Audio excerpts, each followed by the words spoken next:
Guys এয়া মানাছত গৈছিলোঁ যে আমি একদম মানে ৰাতিপুৱা ওলালোঁ, প্ৰায় 7টামান বজাতে ওলালোঁ। এয়া মানে ৰাতিপুৱা আমি ব্ৰেকফাষ্টটো বাহিৰতে কৰিব লগা হ'ল। এয়া আহিছোঁ ৰ'ব, দেখাই আছোঁ। গাইজ সদায়তো আমি ঘৰত বনাই খাওঁ, মানে কেতিয়াবা বাহিৰত খাব ল'লে ভালে লাগে, মানে বনাব লগা নহয়। এয়া আজি মানে ভালে লাগিছে। ব্ৰেকফাষ্টটো আমি এতিয়া কি খাম অৰ্ডাৰ কৰি আছোঁ। চাই থাকিব ভিডিঅ'টো, কোনে কি খায় দেখাই আছোঁ ৰ'ব। বদলাই ল'ব লাগিছে, জ্বলিছে।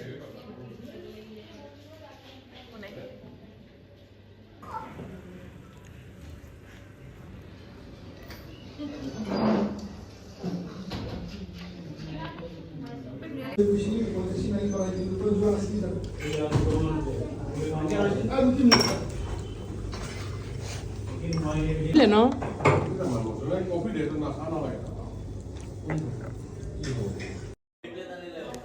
আমি ইপিনে ল'লোঁ চলে ভাতৰে, বাচ্চাবিলাকে ল'লে ইপিনে ডোচা। তাৰপিছত ল'লোঁ আমি কফি। এনেকুৱাকৈ খাই মেলি আৰু ওলাই আহিলোঁ, যিহেতু মানাছ গৈ পোৱা নাই আধা ৰাস্তাতে। এয়া আমি গাড়ীত আৰু আহি টাইম লাগিলে আমাৰ প্ৰায় 4 ঘণ্টামানে লাগিছিলে গৈ পাওঁতে। এনেকুৱাকৈ মানে কথা পাতি গৈ আছোঁ আৰু বহুত বেছি ভাল লাগিলে ৰাস্তাত। মাজে মাজে আমি মানে ৰাস্তাত ৰখি কমলা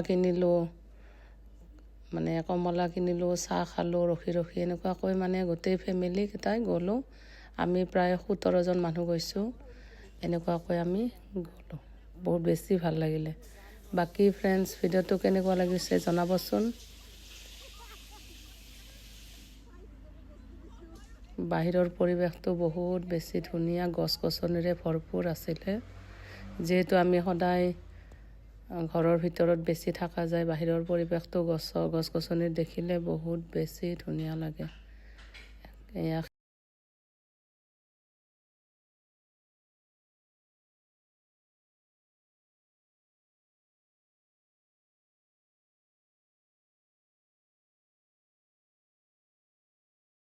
ইপিনে মানে গাড়ীত গান বজি আছে, কপিৰাইট হ'ব বুলি মানে মই ভয়তে দিয়া নাই বাৰু। এয়া বাহিৰৰ পৰিৱেশটো বহুত বেছি ধুনীয়া, লগতে বেহাৰৰ খেতি, ধাননি পথাৰ এইবিলাক দেখি গৈছোঁ, বহুত বেছি ভাল লাগিলে।